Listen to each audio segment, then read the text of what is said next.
Hey, this is Max at 343 Labs. We're a music production school based in New York City, Berlin, and online. And today I'd like to show you a clip by one of our instructors, John Selway, which is taken from 343 TV, which airs right here on our channel several days per week. Now, if you want to watch the full stream, head over to studio.343labs.com, link in the description, which is our new producer hub where you can meet other producers, get free content, collaborate, and get feedback on your music. Enjoy the clip.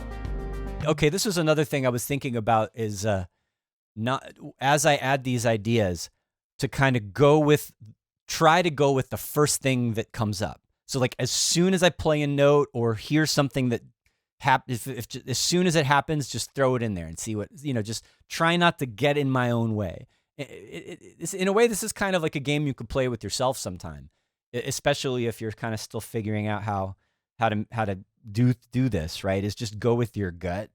And like, as soon as you hear one thing that maybe has potential, just do it and just get it in there.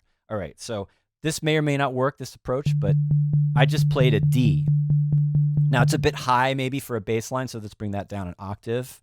And all right, since it's an arpeggiator, I'm going to have to add some more notes to this. All right. So let's do 16th notes. And let's make it let's find a brighter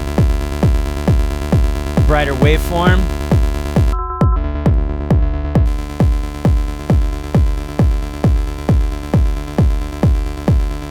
All right, that's still kind of buzzy, but we might need to add in a lower layer to this. But I liked when I was moving the wavetable back and forth, it's doing this little kind of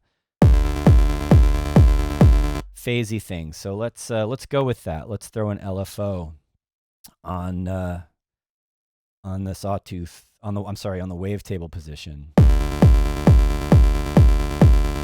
Turn the retrigger off and slow it down.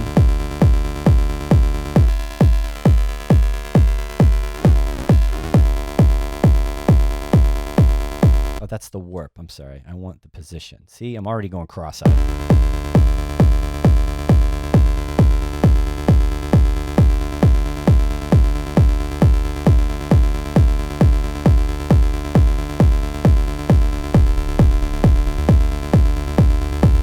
Put in the sub-oscillator there.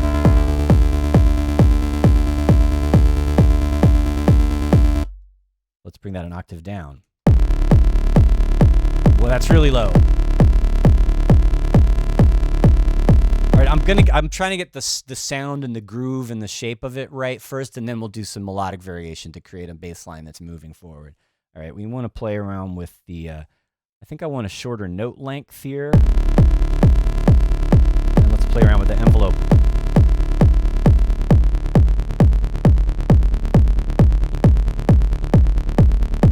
This got dark. Actually, I was saying, someone said dark bear guy in techno before, and now all of us, I was saying no, and now all of a sudden it's going in this dark, ominous direction. So we're going to have to work on this a little bit. All right, you know what? Maybe bringing it down that low is one of the things that's doing it. Let's go back up again.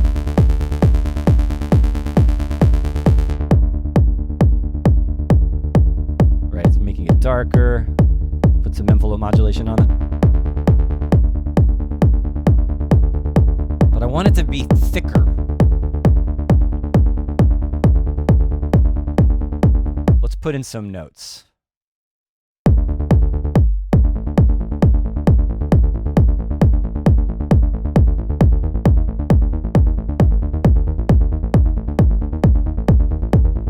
That's techno. Kind of. I don't mind that. All right, so again, remember, we're just going to kind of go with it and not go too crazy in analyzing it. I'm just going to that's a melody. I'm going to stick with it. Let's shape the sound a little bit more.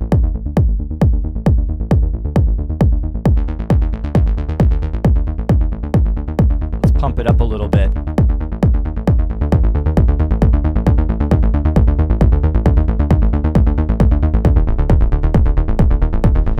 Almost too low when I bring the sub oscillator down. I mean, it's nice and rumbly though.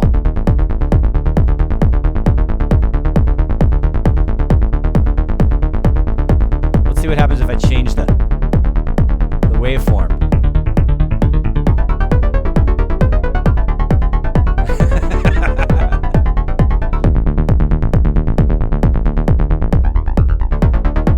Those of you wanting deep, dubby, positive vibes, I'm sorry. This is just what's happening.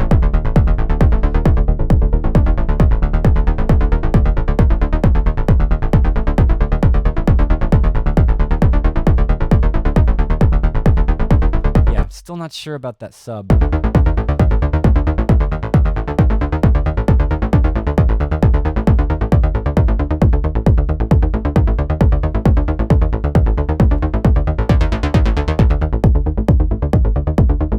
Still thinking about it. We're finding kind of a range to work with the filter.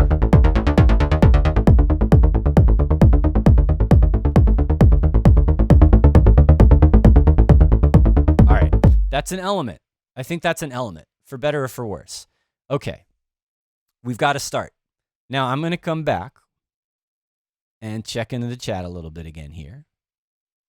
Luminous Cloud says, well, Doug is like, you cannot escape the darkness. Luminous Cloud says, sounds like an Oliver bass line. Do you mean Oliver Chesler?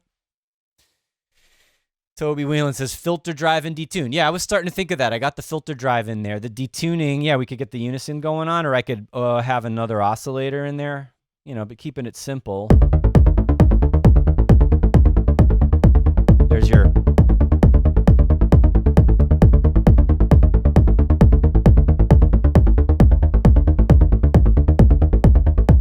There's your unison detuning. Sounds a little more full and polished that way, right? Okay, that's a good one. Capers is saying play with the velocity. Oh yeah, that's a good one. We're gonna do that. Play with the velocity, so it's like not just all the time. It has a bit more of a groove to it. I like that. Okay. Oval is saying the sub is muddy on my system. Yeah, do you mean when I had it lower, when it was too low? Because yeah. I'm going to try not to get too caught up in like mixing, especially over your speakers that I cannot hear. We'll fix the mix later. I want to kind of just go with raw vibe first and how it feels in the moment. If there's any issues like the muddy and sub, whatever, we'll fix that later. All right. Noir is saying make it a little more wobbly. Okay, that's cool. Doug is saying time for some clangy stuff. All right. And we got Ketterbosch saying split the bass in low and mid high and process them differently. Right. That's a good idea, but I want to like add more elements to this. All right. So what did we have? We had like play with the velocity and making it a little bit more wobbly. Maybe we'll do both at the same time. And basically that's like more movement, right? Okay. Okay. So we can assign velocity to what? The filter, the volume, or amplitude. It already is controlling the amplitude a little bit. Let's do the filter a little bit. And go in. Now, how do we do this precisely with the arpeggiator, right? Like I'm just whatever, the arpeggiator is going to play through whatever velocity each note is doing. It's not going to do velocity per note though. So if I want to do that, let's just try it this way first. Let's see what happens if we just change the velocity of the chord notes going into. All right, that's not terrible.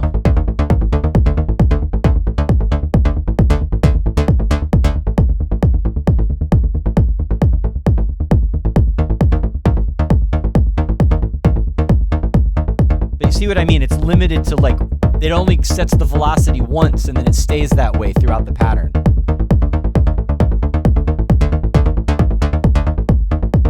Although it is kind of cool to like play with those.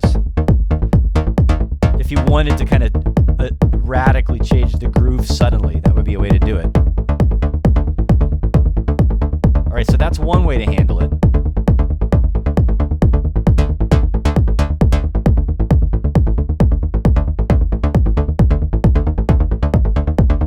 They're all sort of close together there. It's like subtle. If I wanted to, I could use a velocity device here and randomize it. Come here. No, not shaper MIDI. That's not what I wanted. I want velocity. All right, so this.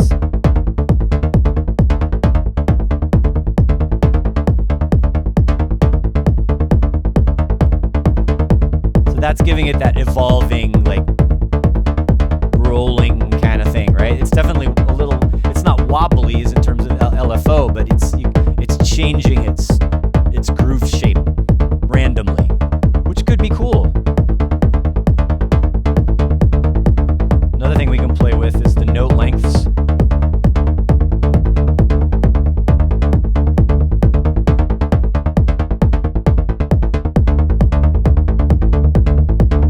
That's interesting. But it might be a little bit too random. I don't know, I don't mind it.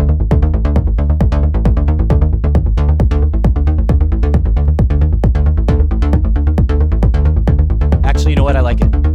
Remember what we said about going with our gut and feeling it and then going forward? I like where it is right now. I'm, you guys are giving me suggestions, but I'm the buck stops here. All right. Let's see. Hector says, that's so groovy. I love it. All right. UK string saying side chain compression and modulate the threshold. Interesting. Where sometimes it's side chaining ducking and sometimes it isn't. That's kind of cool idea. All righty. Nice. Look at this. Made on Earth. What a nice comment. Thanks you. I'm subscribed to the best techno YouTube producers available, but you are the only one that makes real techno for sure. Anything you touch becomes techno. What a high praise. Thank you so much. Made on Earth. I really appreciate that. Thanks so much. And then, of course, also electro, right? We do electro too. But yes, techno. Thank you. I really, really appreciate that. Okay. Acid Bat likes the randomness. Very good.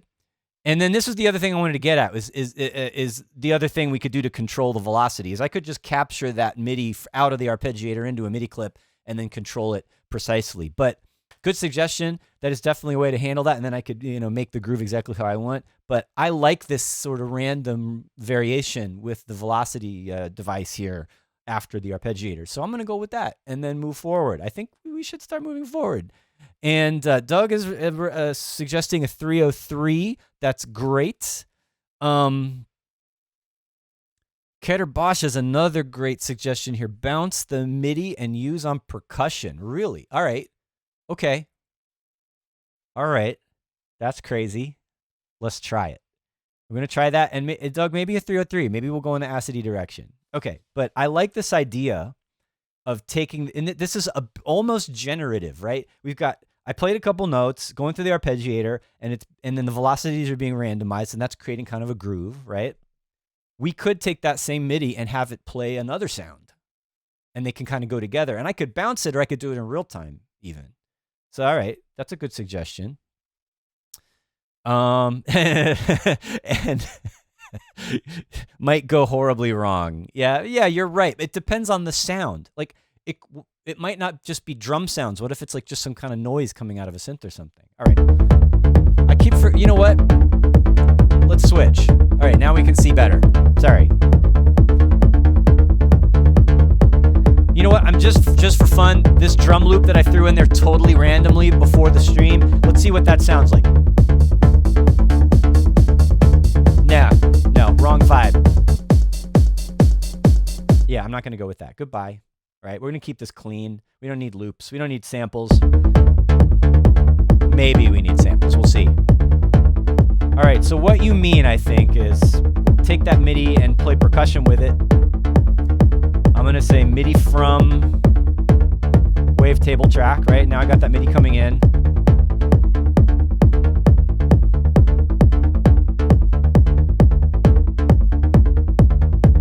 Do we like, you're right. This is where it might go horribly wrong. Like if I go, you guys hear the preview, by the way?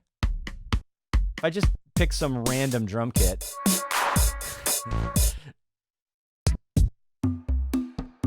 All right.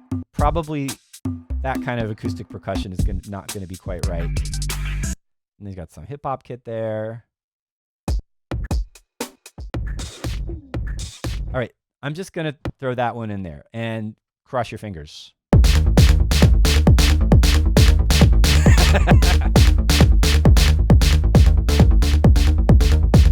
Interesting. Playing a snare and a clap.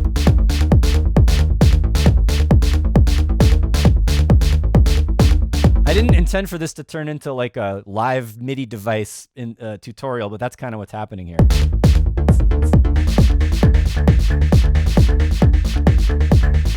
I'm okay with that. It's not awful.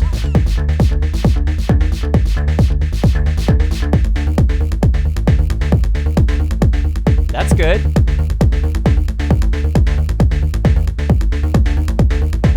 Let's see what effects are built into this kit.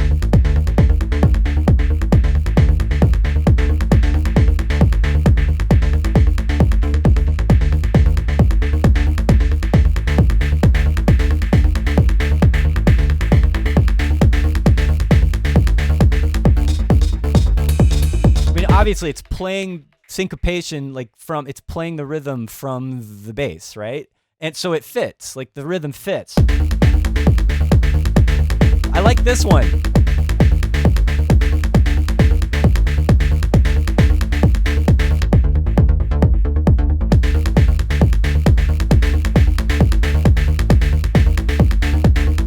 Let's put all right, I already feel like I need an open hi-hat on top of this, but yeah. It's not exactly bouncing the MIDI, but I'm using the MIDI from the bass. I mean, I could have also just copied that, but bouncing would be like, empty MIDI track and just record.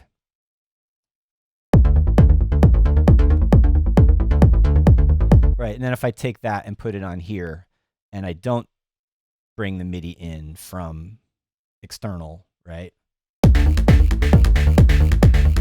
Same thing. But now I can go in here and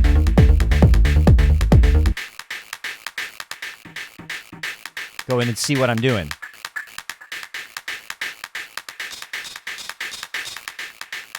Or I could add a hi-hat. Not sure about this hi-hat though.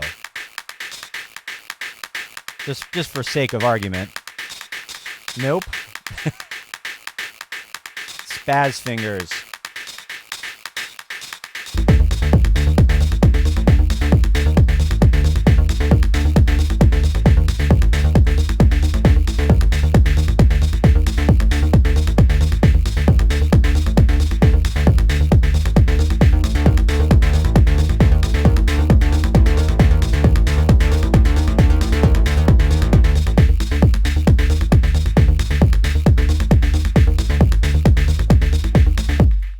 I got a groove. I told you.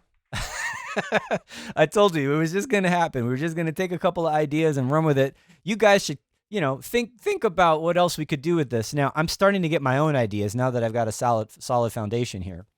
But I like this idea of taking that MIDI that we started with and keep using it. So, and it's maybe an easy way to keep all the parts kind of tied together. And I guess at some point we're going to have to make changes. I resampled that MIDI and then added the hi-hats to it, right? Actually, we should have a version of that doesn't have the hi-hats in it, so I can switch back and forth between them. But I could take that same melody and have it play something else or use it as a starting point for something else. Anyway, I hope you enjoyed that. Again, if you want to watch the full stream, head over to studio.343labs.com, link in the description below. And that is our new producer hub where you can find free content, collaborate with other musicians, get feedback on your music, and just meet a community of like-minded artists and producers. See you next time.